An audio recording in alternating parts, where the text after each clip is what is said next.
Okay, so we are testing. Hopefully, it should be fine now. Let me open that link. Yeah. Can you paste that in the chat? Oh, okay, so it's on the website. Yes.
I start?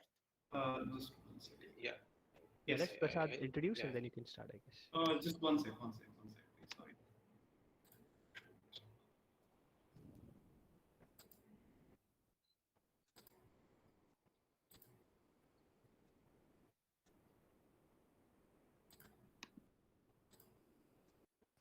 Yeah, should be fine. You're on. Yeah. So hello everybody. I'm Prasad Krishnan from IIIT Hyderabad. Welcome to this session 2 of this talk by our guest speaker, Umberto Martínez-Peñas from the University of Neuchâtel, Switzerland. The talk is going to be on codes in the sum rank metric. Over to you, Umberto. Okay, thank you. Thank you very much. So today I will continue with the tutorial that we started yesterday. So yesterday we saw the introduction to the sum rank metric. We saw the connections, some connections with the Hamming and the rank metrics. And we saw the application in multishot network coding. And today I will show the application in for PMDS codes in distributed storage, and then I will give the construction of linearized Reed Solomon codes. So maybe that also will answer some of the questions that we had yesterday regarding linearized Reed Solomon codes. But I will start with PMDS codes. So PMDS codes are a class of locally repairable codes for distributed storage. So if you know locally repairable code, so then you already know some of the basic definitions. But I will explain also. I will give us a brief introduction to them. So basically, locally repairable codes, well, they were proposed. Well, there were several papers that introduced them independently, but they were proposed at Microsoft to deal with node failures in distributed storage. And I think they are using them for their Windows Azure system. And it was introduced, well, one of the original seminal papers was this one by Gopalan, Huang, Simichi, and Yekanin. It's a paper in distributed storage. Yeah, and so the issue that they raised is that if you use an MDS code, like an NK MDS code in distributed storage to store some files, so let's say we have n nodes and k files, and then, well, we add redundancy, we add n minus k redundant nodes. And then the problem is, so this is the optimal solution if we have n minus k erasures, because we only need the other k nodes to recover the erasures. The only problem is in distributed storage, it's very common that we only have a single node, which is erased. So n minus k would be the worst case scenario of the worst case scenario of erasure pattern. But usually in the average case, we have just one single node, which is erased. And in that case, MDS codes are not very good. So if we want to recover a single node with an MDS code, then one needs to read and download the data from k available nodes. So if you use an MDS code, it doesn't matter how many erasures you have from 1 to n minus k, you always need to read and download the data from k available nodes. And this is basically the issue with using an MDS code. So they are not good for recovering a single node.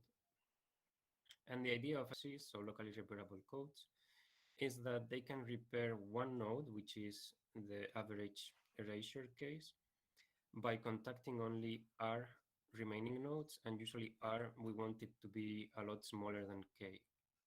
And this number R will be called the locality of the LRC. And more generally, we can consider repairing delta minus one failed nodes in some local group of nodes by contacting only R remaining nodes. And so delta would be called the local distance. So in the case of repairing a single node, then delta would be 2. So delta minus 1 would be 1.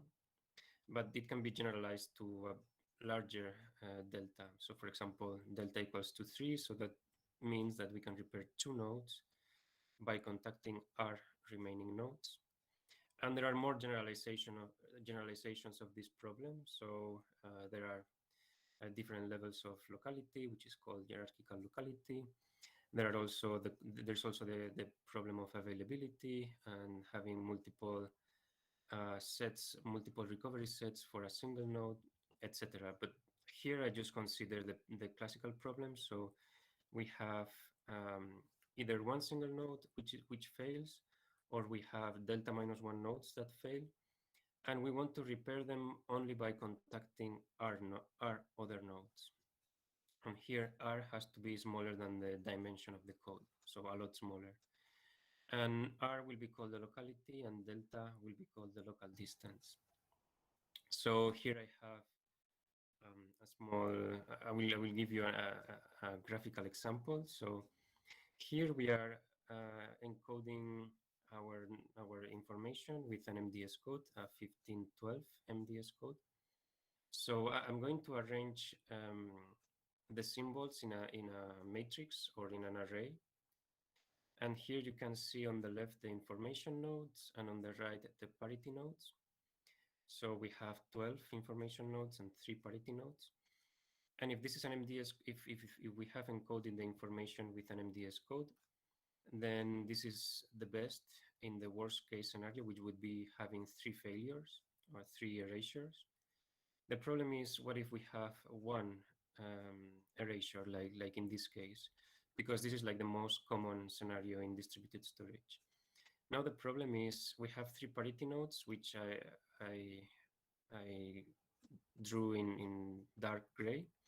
But if we want to recover this red symbol, this erased symbol, then we need at least 12. We need at least 12 nodes, the information of 12 nodes.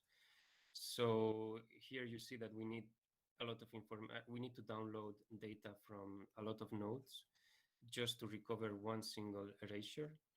And we can actually do better than this. And this is the point of locally repairable codes.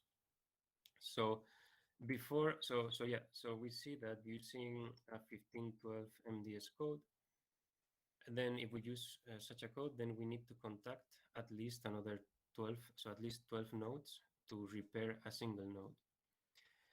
And one alternative before we move to LRCs, one alternative would be to use Cartesian products of MDS codes. And actually that works for the average case. So if we have one single erasure, then Cartesian products are probably the best solution. The problem is they have poor global erasure correction, so they cannot handle catastrophic erasures. So for example, here, let's say we use the Cartesian product of a 4-3 MDS code 8 times with itself. So here we have, in every column, we have a code. So here, for example, this would be the 4th code, which I'm going to call the local code. And here we have basically 8 local codes, and each of them is a 4-3 MDS code. So we have 3 information symbols and 1 parity. And here you see that if we have one erasure in this column, for example, in the 4th column, then the 4th code can correct it. So in this case, for example, we only need 3 nodes to correct it, because we only need the other 3 nodes in that 4th local code. So we don't need to contact all of the other. So in the case of an MDS code, we would need almost all of the nodes in the distributed storage system to recover this erasure. And here we only need this one, the three nodes in this code. And the same if we have any other erasure in this column, we can always recover it only contacting another three nodes.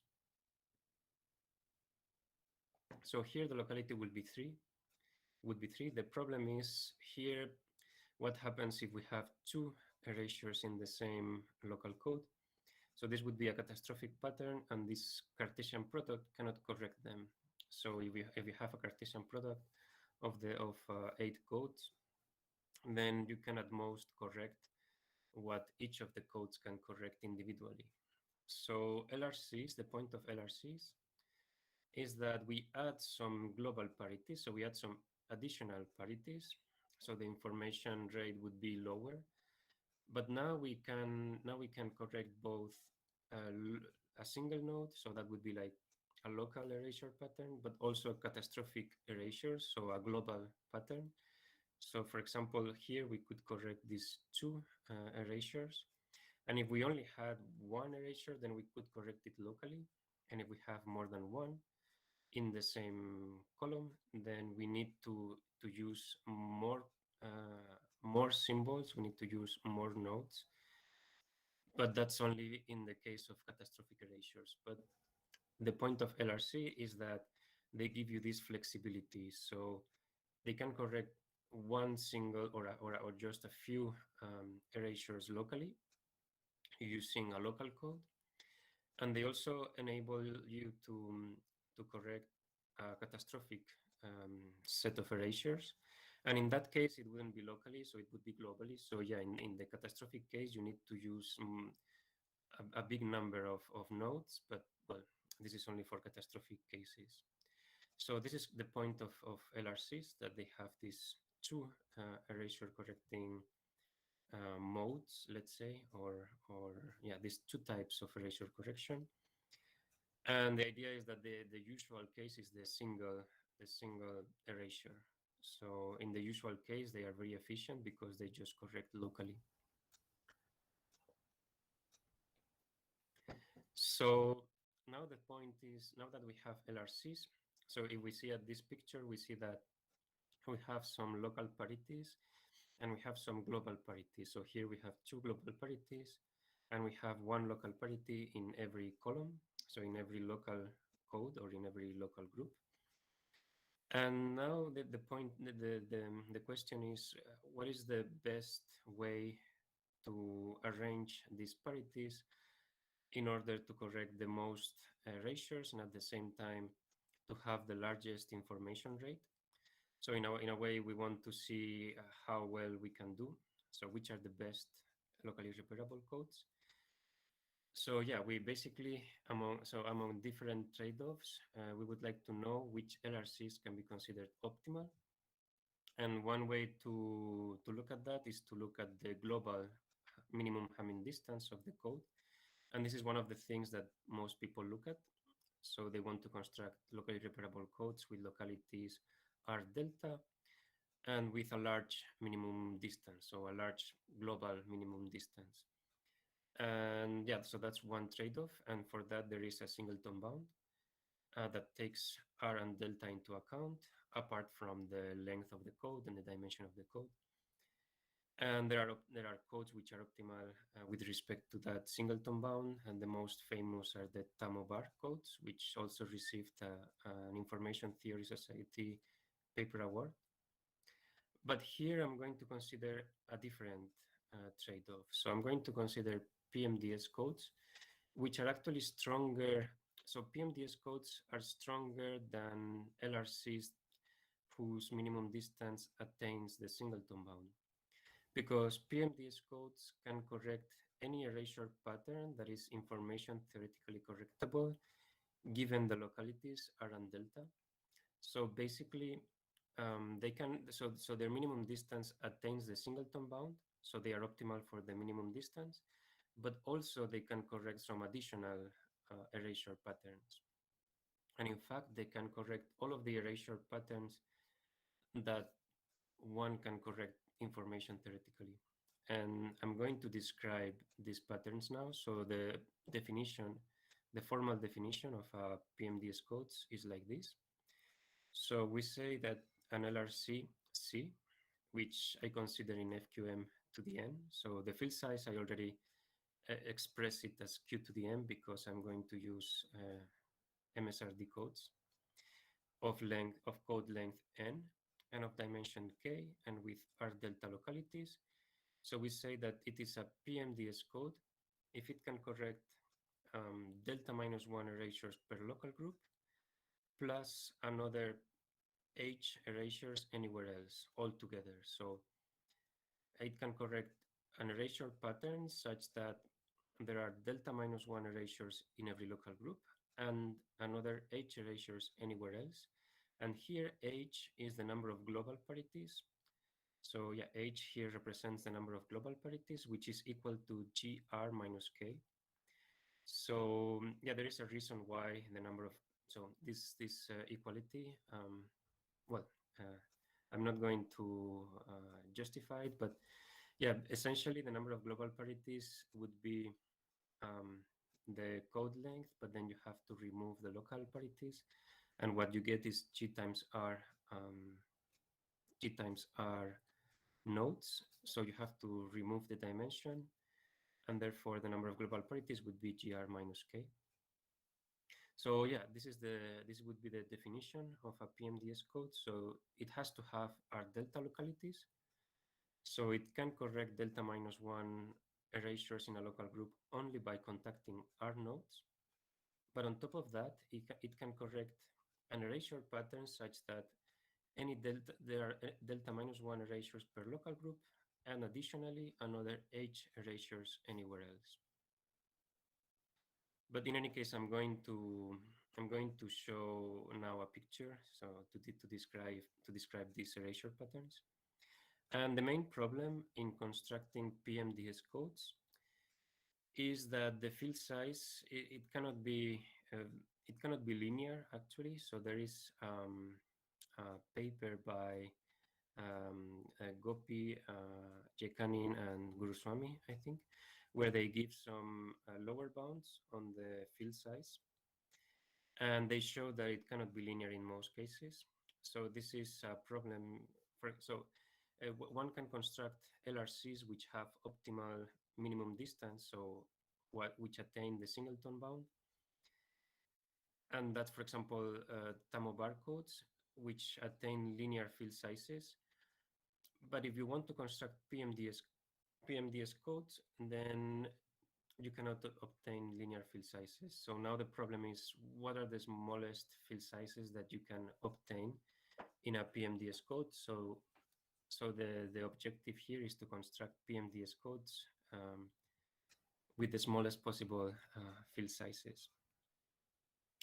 So, well, PMDS codes, they were introduced independently by research groups from IBM and Microsoft in these two papers.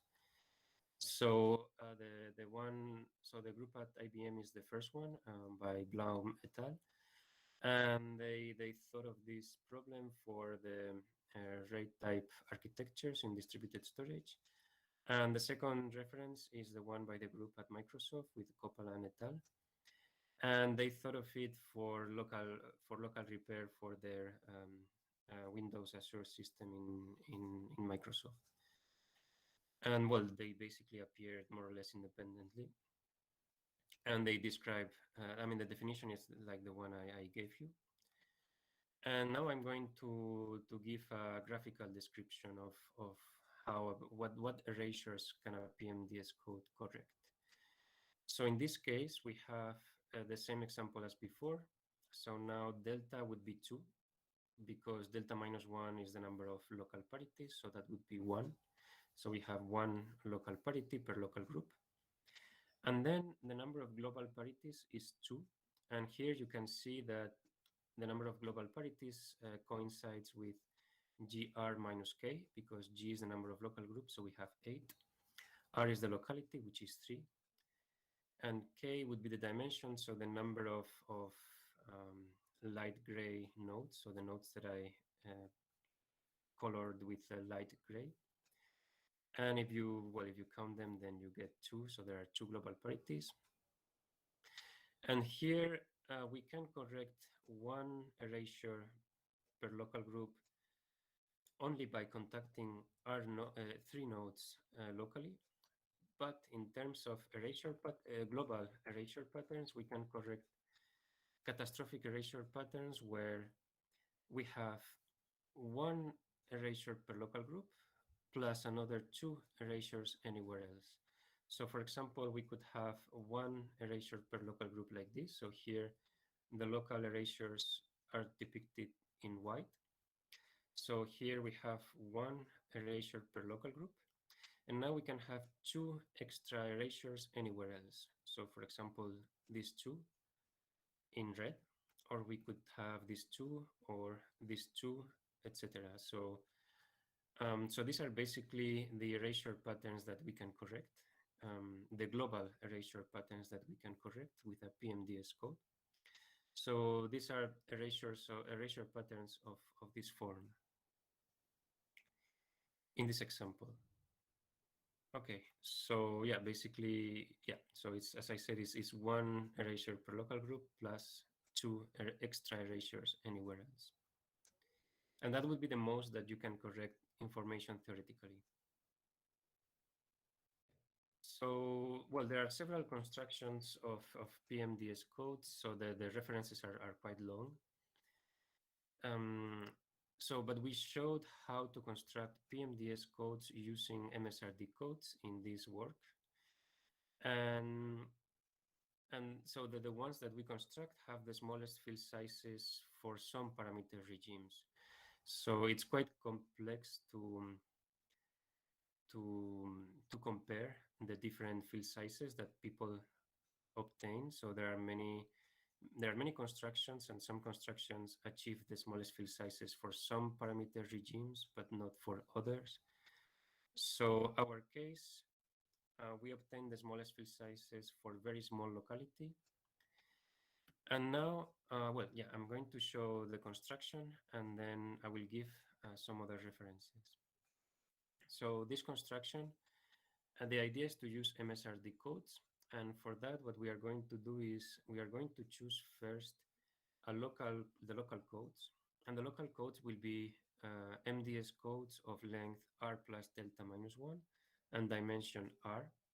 And we are going to choose a generator matrix A of this local code. So this is a matrix of size r by r plus delta minus 1. And we want this code to be over the field FQ. And our MSRD code will be over the field FQM. So here we do have a restriction on Q. So I think yesterday we had this question about if we have restrictions on Q. So here we would have one because we want the MDS code to be in FQ over FQ. And now what we are going to do is we will choose an MSRD code in FQM to the G times R. So the length of this MSRD code will be G times R, and the field size will be Q to the M. And I call it C out because I think of it as an outer code. So we first encode with this MSRD code, and then we encode with the local codes. And the way to define the global code would be like this. So C will be the PMDS code. And this code is defined as C out, so the outer code, multiplied by this diagonal matrix. So the block diagonal matrix that has A G times in the diagonal. And this is just a product, so a multiplication by matrices. So the code words in C would be a code word in C out multiplied by this diagonal matrix. And I denote it like this. So the code C is the code C out multiplied by this diagonal matrix. So, well, it's a block diagonal matrix, so it's diagonal in blocks. And because A has size R by R plus delta minus 1, and C out has length G times R, then the length of C will be G times R plus delta minus 1, which is the right length because a PMDS code has to have length G times R plus delta minus 1, and that's because the local codes have length R plus delta minus 1, and there are G local codes, so we have to multiply R plus delta minus 1 by G. So we could prove that this code C is PMDS if the code C out is MSRD. So I'm not gonna show the proof because it takes a bit of time, but in the reference you can see the full proof. And in the case, so this works for any MSRD code, in particular also for MRD codes. And the idea is if we use a linearized Reed-Solomon code, so the outer code is a linearized Reed-Solomon code, then the field size will be in polynomial in G and in the code length if the locality R is constant, because Q to the M will be equal to G plus 1 to the R. So Q, we saw it yesterday, Q will have to be G plus 1 and M is R. And then the point is when R is small or R is constant, then this is a polynomial field size in the code length. And it's actually the smallest field size among PMDS codes when R is small, especially small compared to the number of global parities. And actually, yeah, so basically this is the field sizes that we obtain in this paper. But very recently, there are two references, two groups of two researchers that came up independently with a construction of PMDS codes that have field size G plus 1 to the H, and H is the number of global parities. So this would be better when H is smaller than the locality. And this appeared independently in this work by Kai et al. And this other work by Gopi and Guruswamy. And these ones, basically, they appeared independently. You can see they are still preprints. I'm not sure if they have been published yet, but you can see from the dates, they are from November and December. So they appeared independently. And they also use linearized Reed-Solomon codes, but in a different way. And yeah, so the comparison between these two field sizes is straightforward because the only difference is in the exponent. So if the locality is smaller than the global parities, then the first construction is better. But if the number of global parities is smaller than the locality, then the second one is better. And well, this is asymptotically, and well, in real life, usually we have moderately low, moderately small parameters. So it will be a long time since until we reach very large parameters and the asymptotics start to matter. But in any case, asymptotically, this would be the comparison. Okay, so yeah, with this, I conclude the section on PMDS codes, and there are more constructions. So these are not the only ones. It's just that these two use linearized Reed-Solomon codes, so that's why I included them. But there are many others. So in these two more recent papers, they give tables comparing all the constructions that appeared before. And these ones are very recent because they are from November and December of 2020. So the references are quite recent.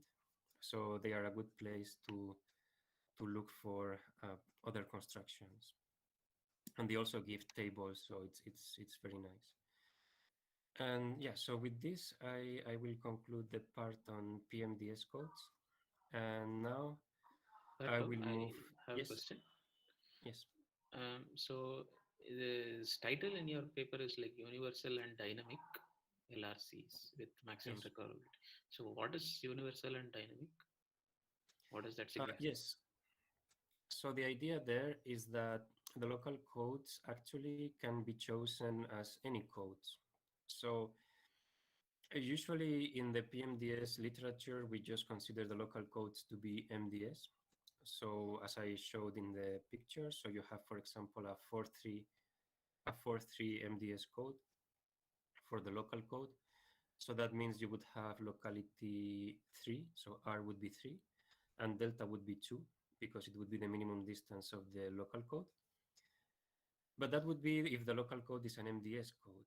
Now, the thing is, you could actually choose in our paper, with this construction, you could actually use the local codes to be any type of code. So it doesn't have to be MDS.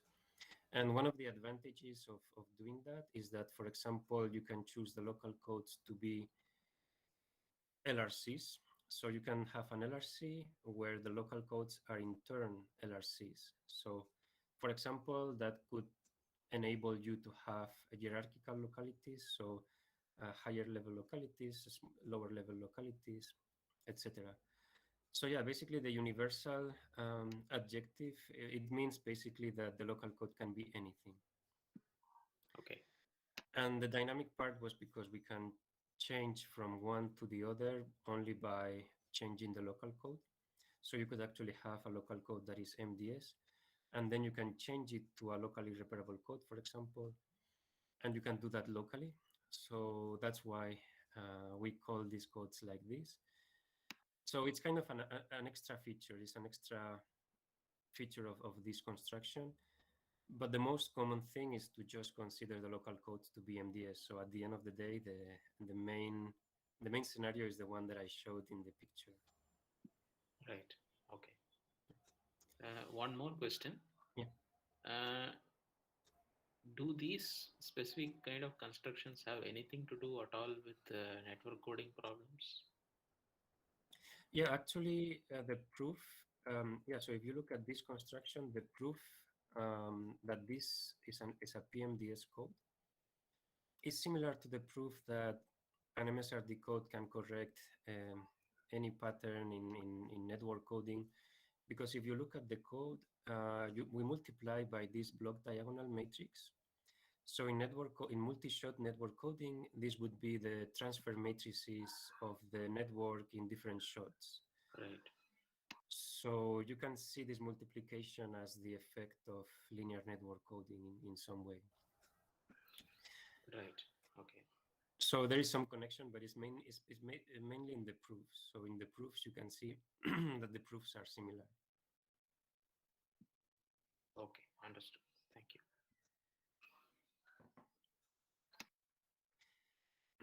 Okay, so if there are no other questions, then I will move to the next section. So now I'm going to give finally the explicit construction of linearized Reed-Solomon codes. So for that, I'm going to revisit again Reed-Solomon codes and Gabidulin codes because the ideas are similar. It's just that we need some additional algebraic tools, but the high-level ideas are quite similar. So if you remember, we need to construct a Reed-Solomon code, we need to choose n different elements in our field. So if the field is fq, then we need q to be at least n, because we need n elements in fq. And then a Reed-Solomon code is just a code with this generator matrix. So it's a rectangular van der Monde matrix with k rows and n columns. And yeah, basically we just have the powers of these elements a1 until an, and the powers go from the 0 power until k minus 1. So this is a k by n matrix, and we can also see these codes as evaluation codes. So they are defined as the evaluations of polynomials of degrees smaller than k, where here f of a would be f of a1, f of a2, etc. And f is just a polynomial of degree smaller than k. And well, these codes are MDS, and they require that q is at least n, and we can choose q equals to n. So they are linear in the code length, and they attain the singleton bound. So the minimum distance is n minus k plus 1. And I'm going to give the proof because the proof that they are MDS, because the proof for linearized Reed-Solomon code is similar. It's just that we will need more algebraic tools, but the ideas are similar. So I guess everyone or many people, if you are familiar with coding theory and Reed-Solomon codes, then maybe you already know the proof, but we are going to go through it again. So the idea is, I mean, there are different proofs. So you can use the formula of the van der Monde determinant, or you can also use other tools, but I'm going to use Lagrange interpolation. So we have polynomials fi of degree less than k, such that fi of aj is 0 if j is different than I, and fi of ai is 1 for I between 1 and k. So I'm doing this only for the first k elements. So basically, this is what we could call a Lagrange interpolating basis. And basically it's a set of polynomials of degrees smaller than k, such that when we evaluate in these first k elements, we have 0 except for the ith element, so fi of ai would be 1. And now, because of that, we can verify this matrix identity. So here we are multiplying on the left the matrix with coefficients of these Lagrange basis polynomials, and on the right we have the van der Monde matrix with the first k elements. So these are square matrices, and just from the definition you can check that this would be the identity. So for example, in the first row we would have the evaluation of f1, and then in the first component the evaluation of f1 in a1, so that would be 1, and then the evaluation of f1 in a2, so that's 0, etc. And then at the end the evaluation of f1 in ak, and that's 0. And the same with the second row, the third row, etc. So this means that this van der Monde matrix is invertible. And we can do the same for any other k by k square submatrix of the generator matrix. So here we chose the first k elements, but it's the same with any other k elements. So you can see that any k by k square submatrix is invertible. And this means that the code is MDS. So this is one of the characterizations of MDS codes. So I'm not going to prove that here. It's one of the elementary results in algebraic coding theory. So yeah, if any k by k submatrix is invertible, then the code is MDS. So this is basically the proof that Reed-Solomon codes are MDS. And now I'm going to revisit Gabidulin codes, and I'm going to show that basically the ideas are also similar, but in this case we will have to use linearized polynomials. So if you remember, to define a Gabidulin code, we need the extension field fq to the m, and we want to choose n elements, beta 1, beta 2, beta n, which are linearly independent over fq. And because of that, n has to be at most m, so m is the extension degree. And then we can define the Gabidulin code of dimension k and length n as the code with this generator matrix, which is like a van der Monde matrix, but here the powers are powers of q. And these are called Moore matrices. And yeah, basically the idea is the same, it's just that the powers are powers of q. And we can also see them as evaluation codes. So this would be the codes given by evaluations of linearized polynomials of q degrees smaller than k. So what does that mean? So a linearized polynomial is a polynomial whose powers are powers of q. And the q degree would be the logarithm of the degree in base q. So in this case, if the degree is at most q to the k minus 1, then the q degree is at most k minus 1, so smaller than k. And then we evaluate in a vector in the same way. So f of the vector beta would be f of beta 1, f of beta 2, f of beta n.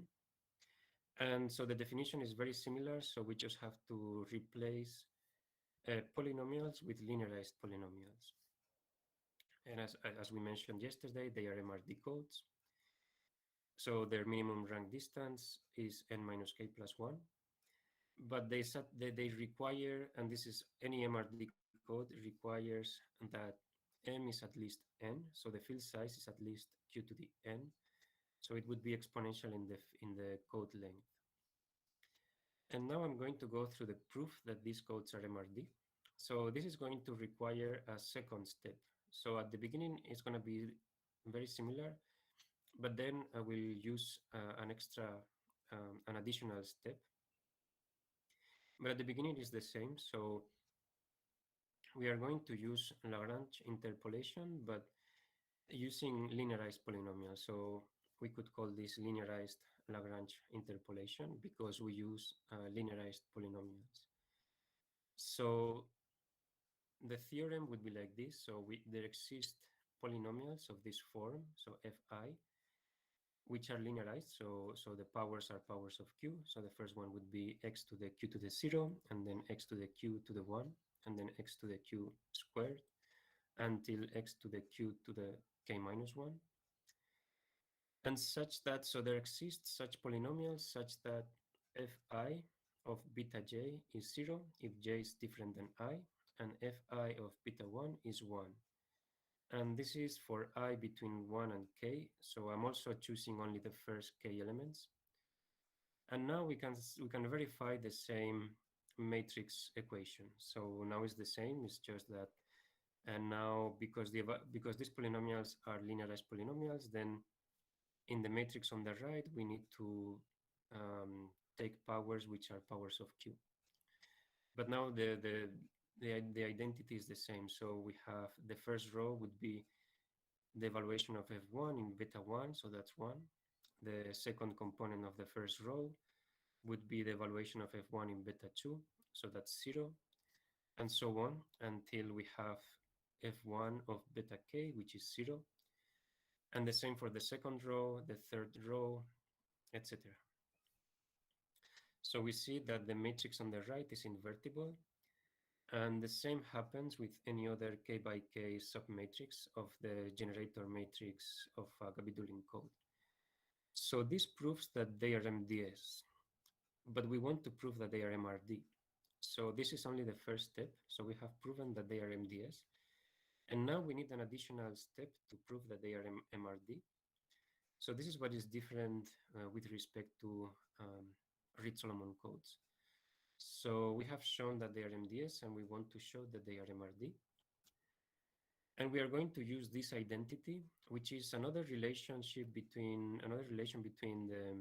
the rank metric and the Hamming metric. So yesterday we said that the rank weight is upper bounded by the Hamming weight, but there is a more refined relation, which is this one, which is that the rank weight of C is actually the minimum of the Hamming weights of C times A, where A is an invertible matrix n by n over FQ, so over the base field FQ. And well, I could give you a proof, but the idea of this proof is to use Gaussian elimination. So we would have to represent C as a matrix of size m by n over FQ. And then we have to do Gaussian elimination, and then the A that minimizes this set would be the matrix that encodes the column operations. So we need to do some column operations to arrive at the row echelon form, let's say, and then, or in this case, column echelon form, and then the number of non-zero columns would be the Hamming weight. And that's basically the idea of the proof of this equality. But now using this equality, we can prove that Gabidulin codes are MRD. So because of this equality, then we have that a code is MRD if and only if it is MDS after being multiplied on the right by any invertible matrix A, which would be n by n and over the field FQ. And this actually happens for any code. Any code is MRD if and only if it is MDS when we multiply it by any invertible matrix on the right. So yeah, this would be another characterization of MRD codes. And Gabidulin used a similar, he used an equivalent characterization, but here I wrote it in this way because for me, I thought this was a bit more intuitive. I think he used parity check matrices, but it's an equivalent characterization. And now using that raising to the power q is a linear operation, which is a property of finite fields. Then, so this raising to the power q is an FQ linear operation, and using that, we can prove that if we multiply a Gabidulin code by a matrix on the right, then we get also a Gabidulin code where beta is multiplied by the same matrix on the right. So then that's also a Gabidulin code. So this means that the Gabidulin code multiplied by A is again a Gabidulin code, and we have proved that they are all MDS. So this proves that multiplied by any matrix is again MDS. And by the characterization, this implies that the Gabidulin code is MRD. So this is kind of the proof. And so Gabidulin's proof in his original paper is similar to this. I mean, it's essentially equivalent to this one. It's just written in a different form, but it's more or less the same. And now we are going to use similar principles to define and to prove that linearized Reed-Solomon codes are MSRD. Okay, so now we finally I will show you how to construct linearized Reed-Solomon codes. So the ideas are similar, but I have to use an algebraic generalization of Lagrange interpolation that is due to Lam and Leroy in this paper from 1988 in the Journal of Algebra. So basically they extend the theory of van der Monde and Roskian matrices. So it's an algebraic extension of the theory of van der Monde and Roskian matrices. And they do it for division rings, but I'm only going to use finite fields. So finite fields are a particular case of division rings, but we don't need to go through the general theory. And with such tools, we can define linearized Reed-Solomon codes, which we introduced in this paper.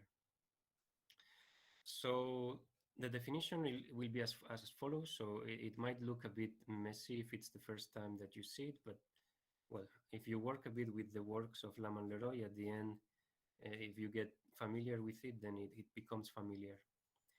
But basically, we have this map sigma of A, which is just raising to the power Q. And I define the ith norm as the norm, but truncated at the ith position. So this is basically A times sigma A until sigma I minus 1 of A. And you can show that this is just A to the power Qi minus 1 divided by Q minus 1. And then I'm going to define these FQ linear operators given by this formula. So it would be sigma I of beta times Ni of A. So here we evaluate over A and beta. And for beta, it's just raising to the power Q to the I. And for A is raising to this other power Q to the I minus 1 divided by Q minus 1. And so basically we have to evaluate over a pair of two elements, A and beta. So here we use, we take a polynomial, or properly speaking, this would be a skew polynomial, but you can think of it as a polynomial. And then the evaluation in this pair A beta would be using this operator. So if you use the definition, then basically this is just like this. So the evaluation of F in A beta would be raising to the power Q to the I for the element beta. And then for the element A, we raise to the power Qa minus 1 divided by Q minus 1. So this might look a bit messy or counterintuitive, but if you get familiar with the works of Lam and Leroy, you can see a justification for why this works. But now here, I'm just going to give the definition and the proof that they are MSRD. And for that, I will borrow the Lagrange interpolation theorem from them. So the idea is we have to pick also M elements which are linearly independent over FQ. So this is the same as Gabidulin codes. And now we have to take elements AI, which are pairwise non-conjugate in the sense that the norms of one divided by the other have to be different from one. And we choose G of them. So for G rank blocks for the sum rank metric. Yeah, so well, these two conditions might look counterintuitive, but again, if one is familiar with the works of Lam and Leroy, then one sees why we have to do this. And now the linearized Reed-Solomon code is defined in the same way. So we take polynomials of degree less than k, and we evaluate them in these elements one by one using the definitions that we showed before. And a generator matrix would be like this. So basically, we are dividing the code words in blocks. So in the first block, we have the element A1, and we evaluate beta 1, beta 2 until beta R.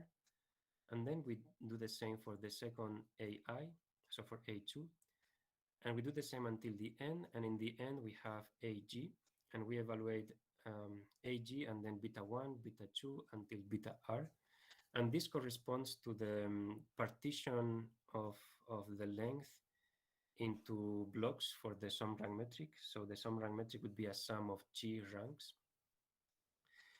And then these codes with this generator matrix would be MSRD. So their minimum sum rank distance is n minus k plus 1. And they require that Q is bigger than J, and this is because of the second bullet, the second condition on the AIs. And they require that M is at least R, and this is the first condition. And therefore, and you can have equality, so therefore we can choose Q to the M to be G plus 1 to the R. And just in a couple of minutes, I will show that we recover Reed-Solomon code. So in the case M equals 1, in this case A to the Q equals A. So then this operator just becomes beta times A times A I times. So this is just beta times the ith power of A. And then a polynomial evaluated in this will be just beta times and the classical evaluation over A. And therefore, and also if R equals M equals 1, then we only choose a non-zero beta, so we don't have to choose linearly independent elements. And because of this, linearized Reed-Solomon code recover Reed-Solomon codes in this case, and actually also generalized Reed-Solomon codes with linear field sizes, because in this case R is 1, so the field size is just G plus 1, and in this case G is N, so it would be N plus 1. And in the other extreme, we have if A equals 1, then sigma of A is 1, so then this operator is just the power of beta, so beta raised to the Q to the I. And then when we evaluate a polynomial, then we just have the evaluation as a linearized polynomial in this case. And if G equals 1, then N equals R. And then for the elements AI, we only have to choose one of them. So A1, we choose it equal to 1. And then the betas still have to be linearly independent. And in that case, we recover Gabidulin code. So in that case, a linearized Reed-Solomon code would recover Gabidulin codes. But in this case would be with exponential field sizes, because now G can be chosen to be 1. So in the smallest case, we have 2 to the R, but R is N. So in the smallest case, we have 2 to the N for the field size. And I don't really have much time, but I can go a bit fast through the proof that linearized Reed-Solomon codes are MSRD. And the idea is actually very similar. So now we have these two conditions, and with these two conditions, Lamont-Leroy proved a Lagrange interpolation theorem, but with this alternative definition of evaluation. So now we have polynomials Fij of degrees smaller than k, such that Fij in AU beta v is 1 if UV equals ij, and it's 0 otherwise. So it's the same as the Lagrange interpolation basis. And you can prove in the same way when you multiply one row by one column of the generator matrix. This is also the Kronecker delta. So it means that, and this is only for one row and one column, but this means that when you take a k by k square submatrix of the generator matrix, these are also invertible. So any k by k square submatrix of the generator matrix is invertible, and therefore they are MDS.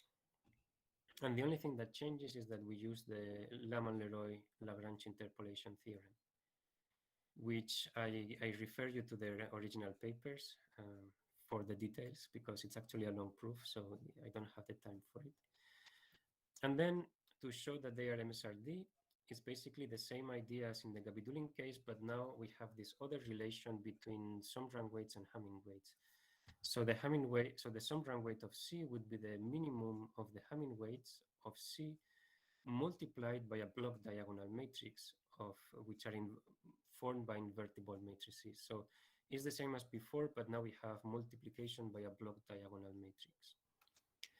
And we have the same code is MSRD if and only if it is MDS after multiplied by any block diagonal matrix.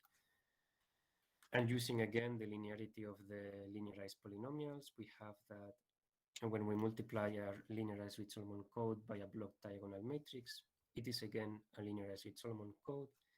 So it is again MDS, and therefore, by the characterization, the code is MSRD.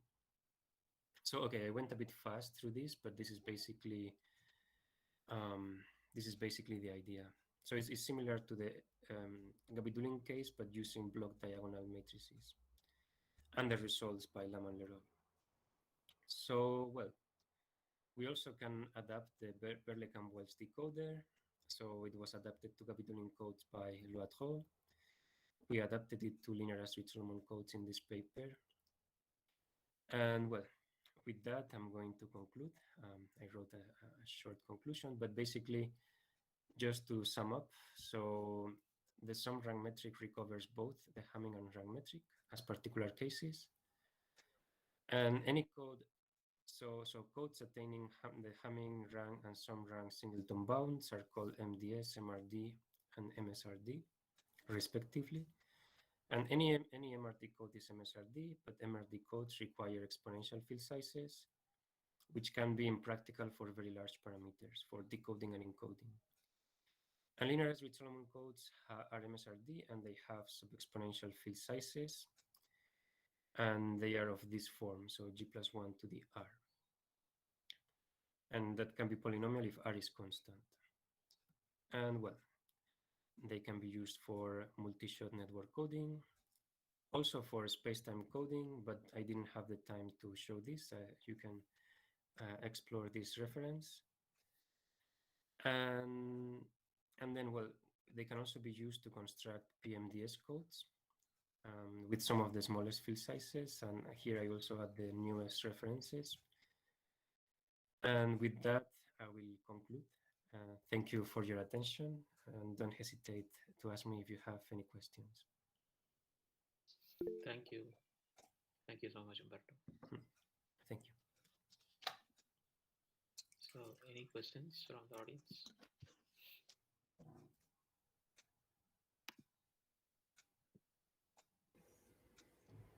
Hi, Umberto. I have a question. This is Shashank here. Yes. Yeah. Yes. So going back to the definition, I guess, of PMDS codes, you mentioned that these are codes which not only are able to locally correct errors, but also locally correct erasures, but also can correct some global erasures as well, right? And you mentioned that it's all information theoretically optimal erasure patterns. Yeah. Yes. So this is under the assumption that under the restriction that the code word has a specific structure, right? So you have like groups, I suppose. Yes. So okay. Yeah. So here so basically, I didn't mention it, but here the local groups have to be disjoint. So Yeah. for a general locally repairable code, the local groups don't have to be disjoint. So I mean, sometimes they have, depending on what optimality you ask, sometimes they have to be disjoint. But in general, so the constraints are having locality R and delta, and then the local groups have to be disjoint. So here in the figure, you see that every local code is one column. So the first column corresponds to the first local code. And here we have delta equals 2, and then the number of global parities would be 2. So yeah, so the restriction is that the local groups have to be disjoint, and then you impose the locality. So R and delta are imposed. So yeah, basically those are the constraints. So R, delta, and the local groups have to be disjoint. Okay. But like assuming that you don't have this group-wise structure or the sets being disjoint, is it known what is optimal? So in the case of, in the literature on PMDS codes, usually people assume that the local groups are disjoint. And there are some works on optimal LRCs, meaning LRCs whose minimum distance is optimal. And there are some works where they study what happens if the local groups are not disjoint. But I think if the minimum distance is optimal, in many cases the local groups need to be disjoint. But yeah, so there are some references. I don't really remember now. Um, yeah, I could probably send you the references if you're interested. But yeah, I mean, in general, the local groups don't have to be disjoint, and in that case, it's a bit messy. There are many situations, so yeah, it's not easy to explain. But yeah, in that case, it becomes more complicated. Sure, thanks. Another question, yeah, probably not what you presented, but more generally with respect to PMDS or locally repairable kind of codes. Uh, yeah, I was intrigued by this notion you mentioned about, I guess, dynamic uh, Yes. codes. So here, uh, I didn't fully understand what you meant by dynamic, but is the following notion explored wherein, so right now the assumption is that everything is static in the sense that you store something on these servers and you want to either repair or correct errors or download some data from these servers. But let us suppose that we want to update a particular symbol and we want to do it by, and at the same time we want to minimize the number of code word symbols that need to be modified in order to update a single message symbol. Say, do these do PMDS codes or do you know of any good constructions for these? For the problem of updates, so I haven't. I don't think. I don't think there exists. I don't think there are references on or works on PMDS code. I mean, I don't know. I don't know about works on PMDS codes and updates. So that's actually an interesting problem. Maybe there are some works, but I am not aware of them. But it's an interesting problem. I mean, I have seen the problem of updates in other scenarios, but with PMDS codes, I haven't seen it yet. But it's, I mean, this is not what we mean with the dynamic. No, yeah. And I was curious because it has this nice concatenated sort of structures, and I was wondering if that somehow enabled it to have good update properties as well. Yeah, it's a good question. So maybe I don't know. I haven't researched that much the literature in that in the case of updates, but I mean, if it hasn't been done, then maybe that's an interesting topic for future research. Thanks.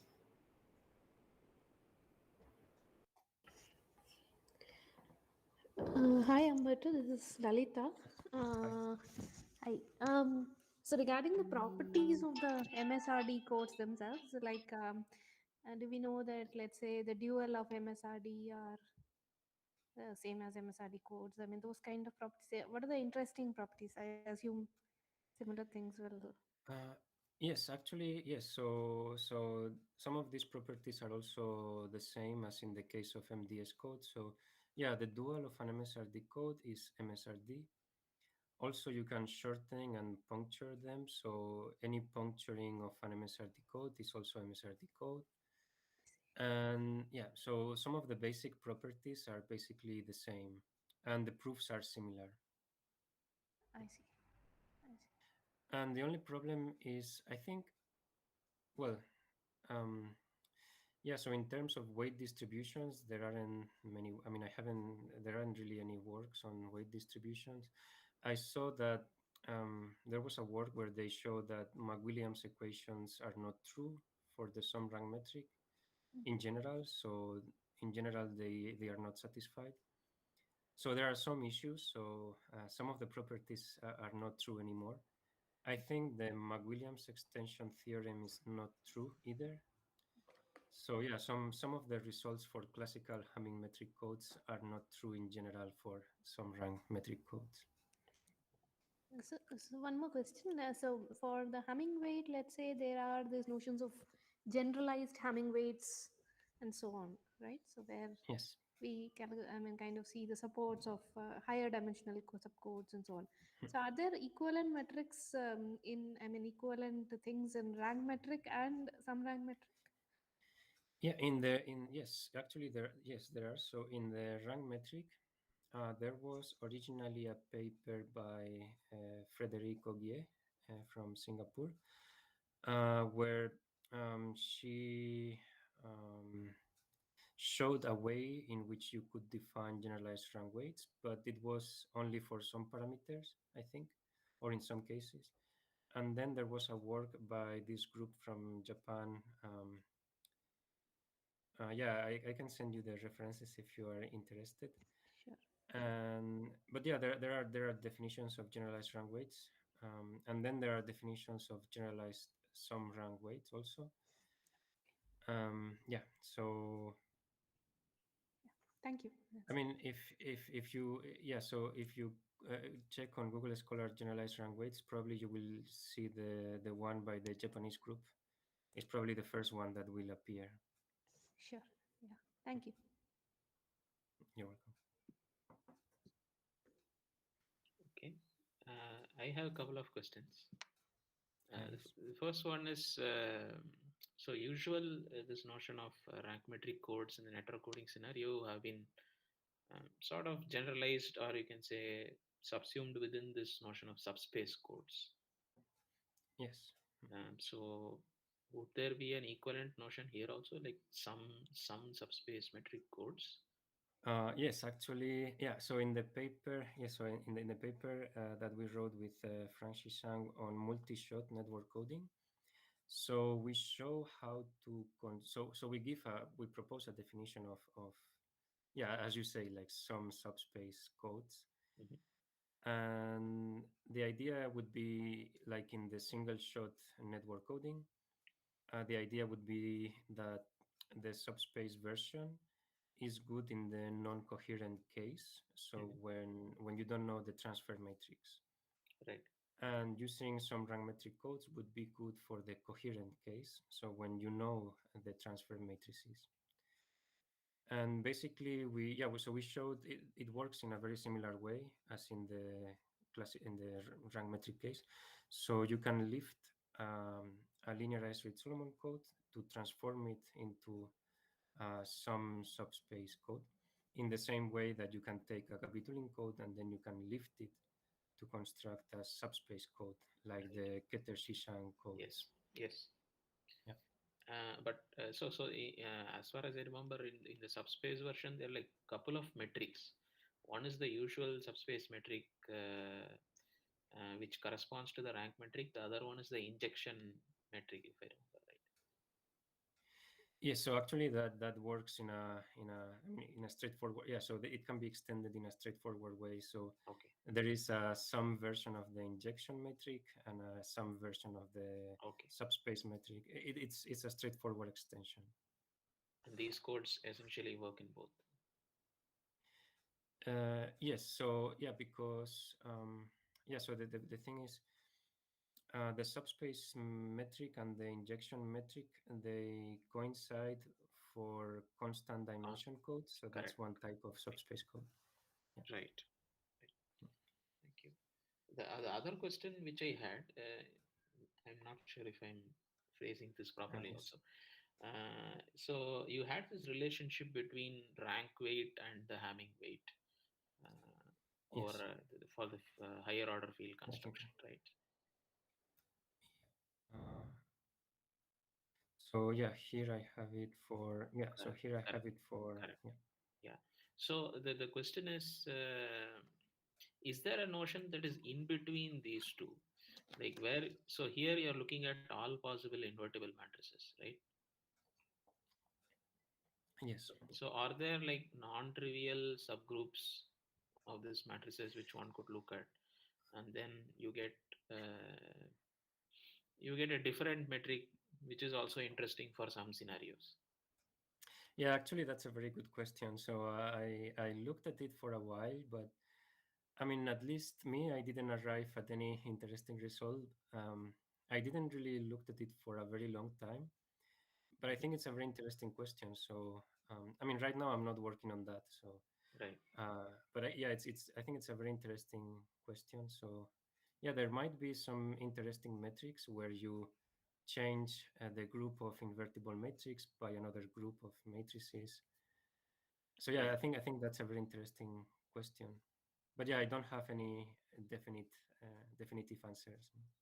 But are there such groups also within the set of invertible matrices? Are there some interesting subgroups? I mean, I guess the permutation matrices are there, but they will be trivial in this scenario, right? So they'll not give you anything much. Yeah. So well, that's actually a complex question, Okay. I think. So I mean, there are many types. Like you can also, for example, consider matrix fields, so fields which are formed by matrices, and then you can take the group of units of that matrix field, and that would be a subgroup of Right. invertible matrices. Right. But yeah, I mean, it becomes quite complicated because I think there are many subgroups. Okay. Okay. Thank you. Any other Uh, question? Yeah. Go I ahead. have one last question. This is you mentioned that there were skew Reed-Solomon codes as well, right? Which were Yes. defined by. So are they strictly over division rings? Because right now whatever you have defined is like more or less over fields, right? Means of course you can extend it Yes. to. But skew Reed-Solomon codes, are they strictly over division rings, and do codes over division rings give advantage over codes over fields, let's say? I mean, a division ring is basically a non-commutative, commutative or non-commutative field. Right. The main problem is that if they are finite, they have to be fields. So I think this is Wedderburn's theorem that if you have a finite division ring, then it's a field. Sure. So if you want something that is finite, then you only have fields. In the case of infinite, I'm not sure about the applications. So some people have looked at Gabidulin codes and Reed-Solomon codes over the complex numbers. So those can have some applications. But in the case of linearized Reed-Solomon codes, I haven't explored them in the case of like infinite fields or more general scenarios. I mean, I think they work. So mathematically, they work in the same way, but I just don't know the application. So that's why. Sure. Yeah. Thank you. You know. Okay. Any other question? Okay. So if there are no other questions, um, thank you so much, Umberto, for Thank you. agreeing to give us this two-part talk. So I'm sure a lot of people here had a very informative session. Thank you so much. Thank you for the invitation. Yeah, thanks again, Umberto, and thanks Prasad for connecting us. Sure. So yeah, it was Oh, a great. I have one question. So the YouTube version will be available? It will always, yeah, it will be available. So, Okay, so yeah, so it's the link will be on your webpage then. yes, it's the same, both parts. Okay, okay, yeah, thank you. Umberto, there Thank was a you very question much. about the slides. Could they be shared with us? Oh yes, yes, I can send them to you. Yeah, I can send them to your email address then. Sure, sure. Yeah. Okay. Thank you. Thank you so much.